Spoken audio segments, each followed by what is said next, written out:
You should also test for send and receive so that when it comes time that you want to flip that switch, it is just a flip of a switch. You're not going back through the testing itself.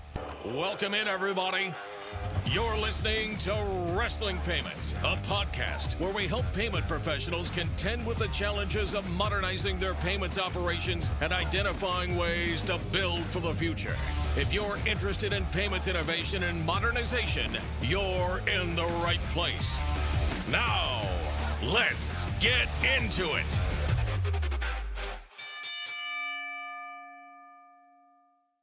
Hello, welcome to Wrestling Payments.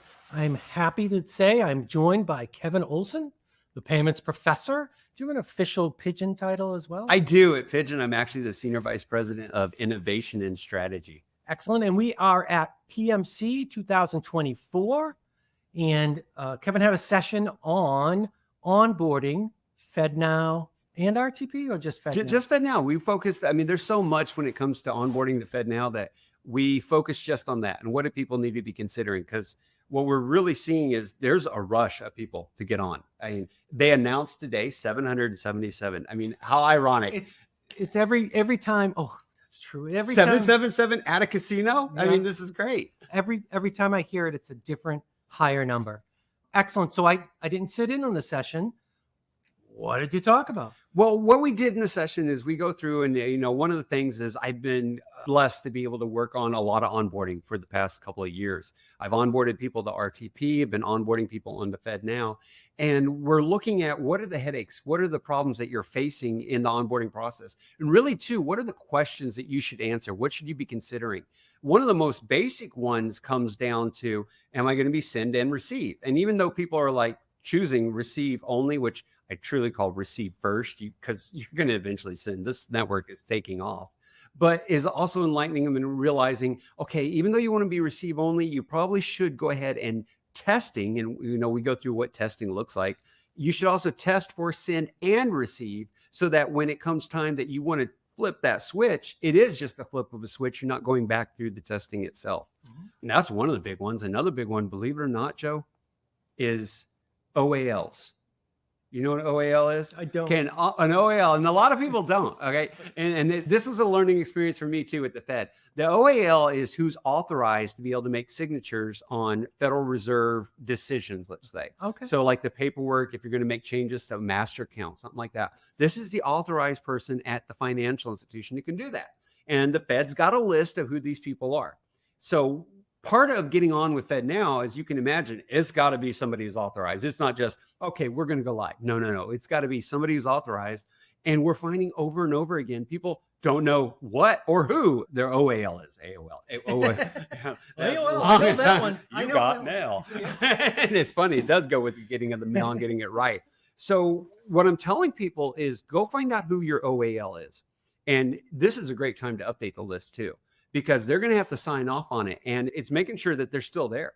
I kid you not. We ran into a situation. That person's been gone for 10 years. I can completely believe that because they may have not updated something with the Fed in that long. And all of a sudden, like, who's that? Right? Exactly. Yeah. And it isn't. It affects a master account, which is another major decision and you got to know this in filling out the paperwork. You got to know this and going on board is what master account are you using? Are you using your own or are you using somebody else's? Because some people are like, well, first of all, they don't have a master account. It's just a myth that everybody thinks every bank out there has a master account. That's not true. Mm-hmm. A lot of them actually use correspondence or use somebody else's, and that's fine. There's nothing wrong with it. But if they're going to be doing that, then they got to make sure that we know who it is, us as a service provider and the Fed, of course, because for instant settlement to take place, let's go through and let's decide all of that. Sure. Oh gosh, there's some other big things that come up. Let me ask you a question. I just had a conversation with someone in the process right now, and they're moving to send. What parts of the institution should be included at the beginning? Okay, that's a great question, because that to me is also strategy. Who's involved in your strategy? And when you plan and map all this out, that's where you determine who is the team to get you on board. So you definitely need the OAL. You need the EUAC, which is the end user authorized contact, which is another list that the Fed maintains that you got to make sure that you have authorized, because they're going to need to be able to sign off on everything.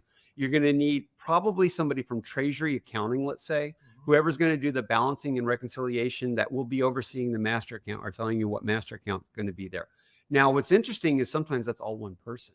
So you may want IT involved. I mean, you definitely want IT involved, but I don't know if they've got to do any of the signing of things, but they probably need to be there when it comes time for testing.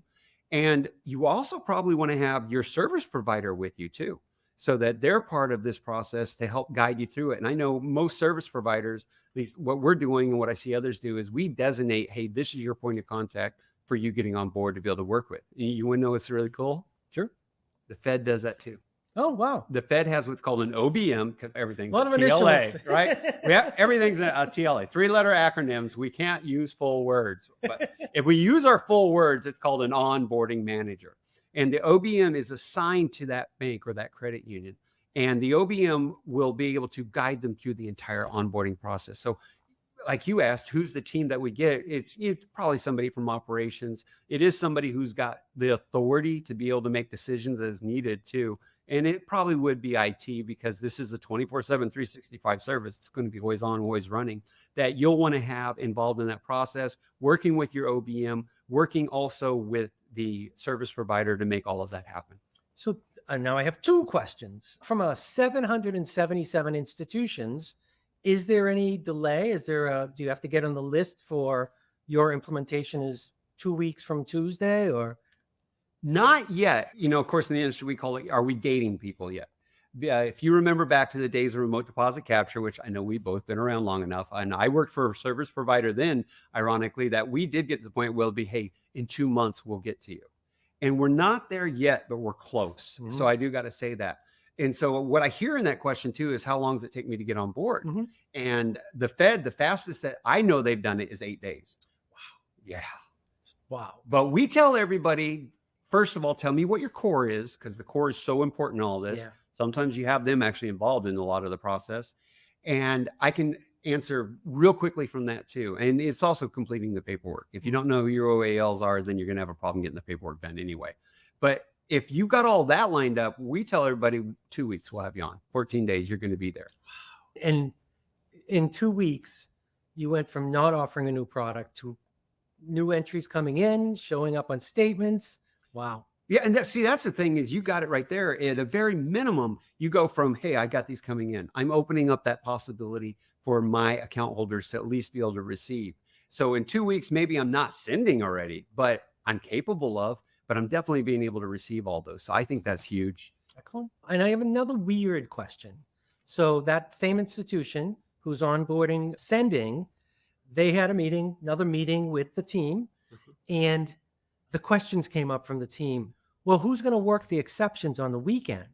Which, we've been, I think, really in tune with faster payments, but the rest of the institution may not. Any thoughts on, because she answered this question again, there is no exceptions. There's no, they just post. So any words or advice for an institution? Someone's going to be implementing it in the institution. How do they keep everyone on the same page? Well, that is the beauty of FedNow itself. RTP works in a similar fashion as well. With our instant credit push systems, I don't want to say there's no exceptions, but there's less exceptions. For example, where we're used to in the world of ACH, no account unable to locate an account. It goes to a list. We go and we work that list and we process the exception file. That's a normal thing in ACH. That can't happen in FedNow. Reason being is, here comes this transaction in. If the account number doesn't match to somebody, it gets rejected. So instead of it being an exception, it's an automatic reject that just gets sent back. Unable to locate no account, that doesn't exist anymore. But are there things that will come in which will be what we call an accept without posting, which is going to be a rare situation, but a potential situation. And it can happen in an accept without posting. It's, as the name says, you accept it, but you're not going to post. You're not going to make it available. It's an exception.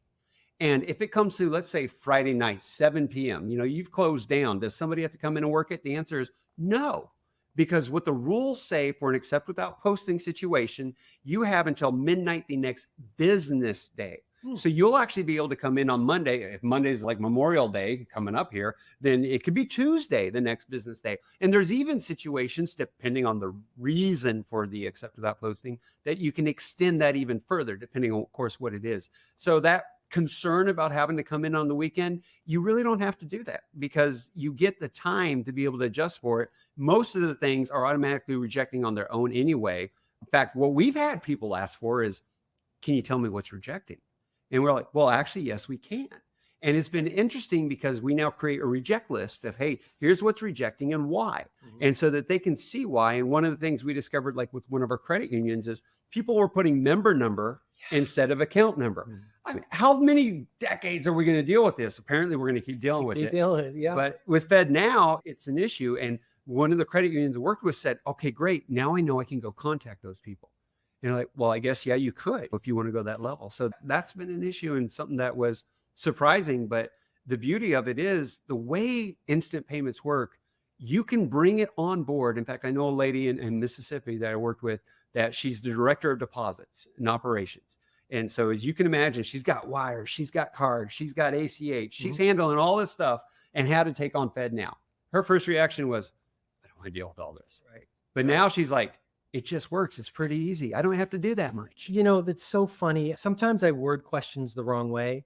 The same person I talked to on Friday, I asked, hey, can I come in and look at how it works? And she's like, yeah, it's a computer.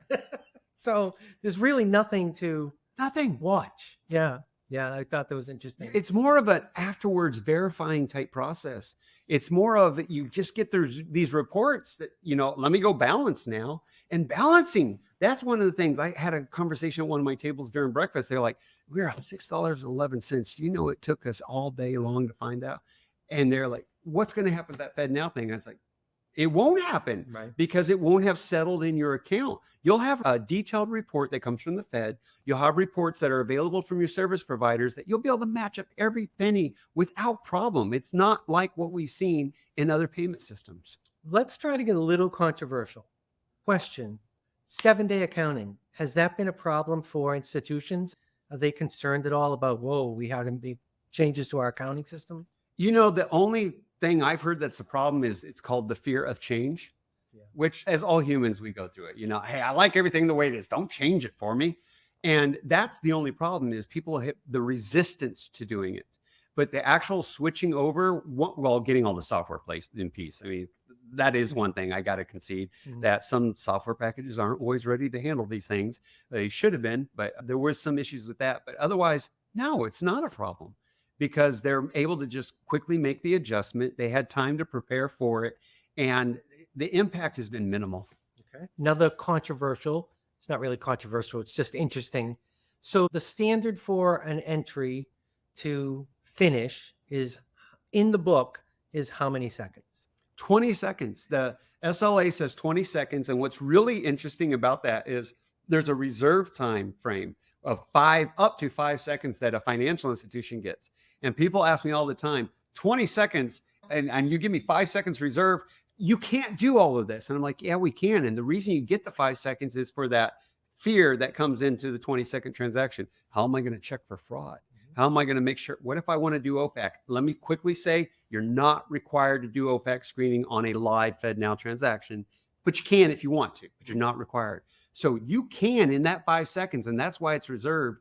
That's where the incoming transaction, that's where the service provider is looking, talking to the core, saying, do you have this transaction? Is it look good fraudulent wise as far as going through the fraud screening and giving a response back before it times out to make it work? It's amazing.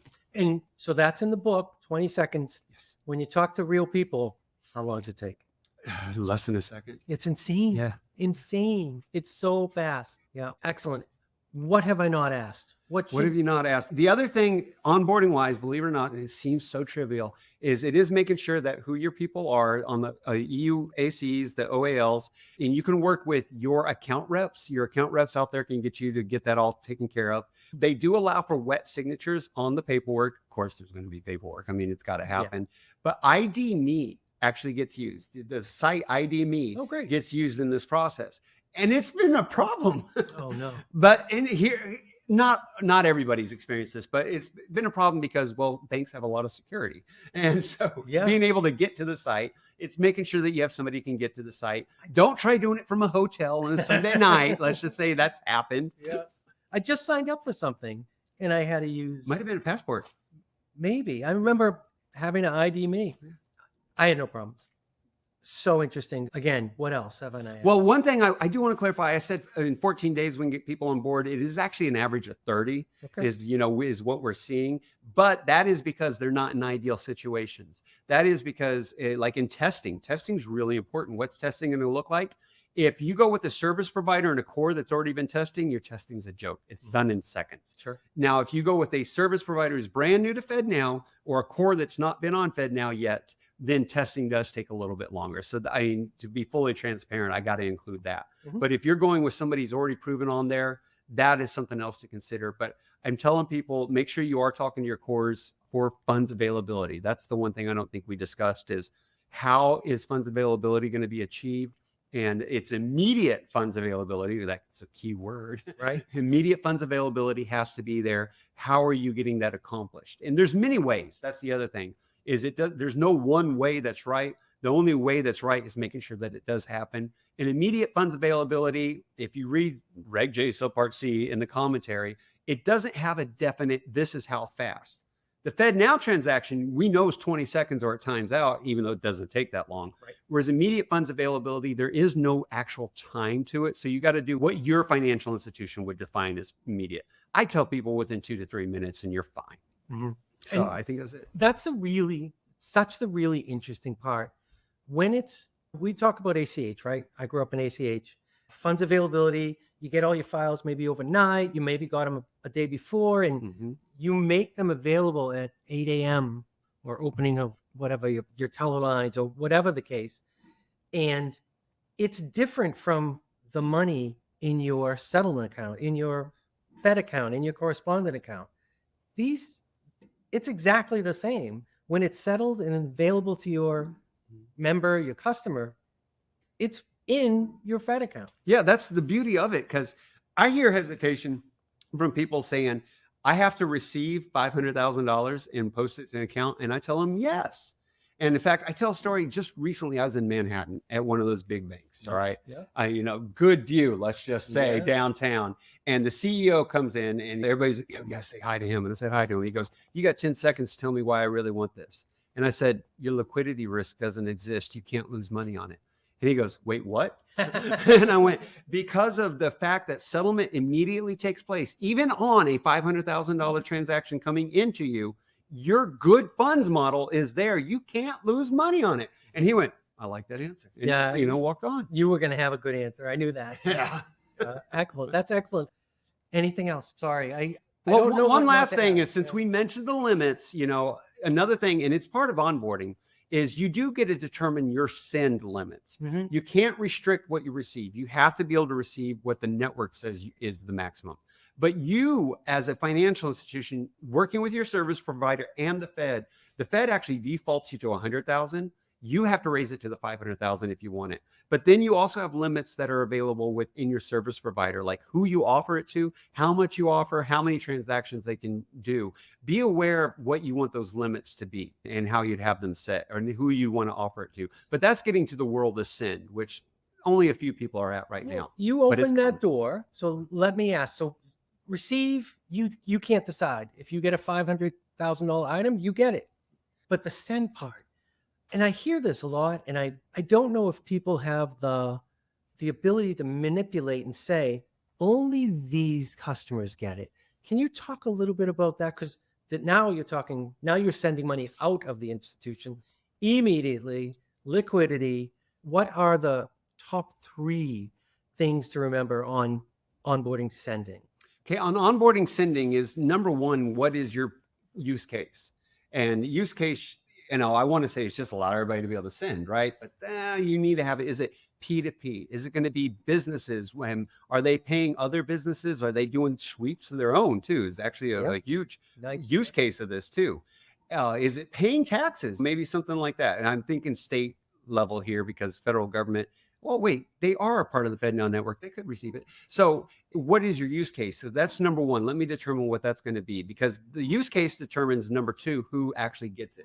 And can you decide who it gets turned on for? You got to talk to your service provider in that. I know we have a solution where we just have, you make a list of who's allowed to be able to go onto it, solve the problem. Instead of having to go to individual ones and turn it on, you can decide how you want to turn it on. Next would be the limits, and it's also the security controls that are going to be there. Because if I'm going to have a low dollar P2P solution where I allow you to send $50, next, I also am not going to allow you to send it unless you have it in your account. But, I'll allow you low dollar. I'm probably not going to have as much security. I'm not going to require dual controls, that type of stuff for low dollar sending. But if I do get into a business and I am allowing them to send, say, $75,000, $100,000, I would want to have, before it enters the FedNow network, that's the key. Your clock does not start until it's in the FedNow network. So before entering the FedNow network, there's barriers, buffers we can put in place for all kinds of things like dual controls or extra levels of security, just to make sure, because once that money's gone, it is gone. So that is something else I would consider. That would be my top things. And let me end with this. Instant payments. We're talking instant payments. When you send or when you receive from the network, it's instantly settled. The stuff in front of that, like if I want to send 75,000 tonight, my institution could set up, here's what I want to do, here's when I want to send it. But when it actually goes, it'll be instant. It doesn't have to be instant in front of that. Correct. Right. Because before it enters in the network, you can do all these things. And I think that's getting lost. I really do, in talking to people in the industry, that they hear, hey, it's instant. So as soon as I think it happens, we're not there yet in payments. It might happen sooner or later, but we're not there yet. So as soon as you think it, that's where you can decide and maybe schedule it. Can you schedule an instant payment? Absolutely. Excellent. All right. Thank you very much for joining me. Thank you for being here at PMC 2024. I know my members always enjoy you. And then tune into Payments Podium. Yeah, the Payments Professor's Payments Podium. It's really my YouTube channel. I've done all video. I've copied the good guys here and realized, let's just put everything on video. It's so much easier to watch, right? Yeah, And listen. yes. Right. And if you don't want to watch, because I do have a face for radio, then you can just listen. Excellent. All right. Thank you, everyone. On behalf of NEACH, your trusted resource in payments, and our guests, I'd like to thank everyone for tuning into the podcast. If you've enjoyed this episode and want to hear more about payments innovation and modernization, you can find the Wrestling Payments Podcast on the podcast page of NEACH.org or wherever you subscribe to podcasts. Just search for Wrestling Payments in your podcast app. Thanks for listening.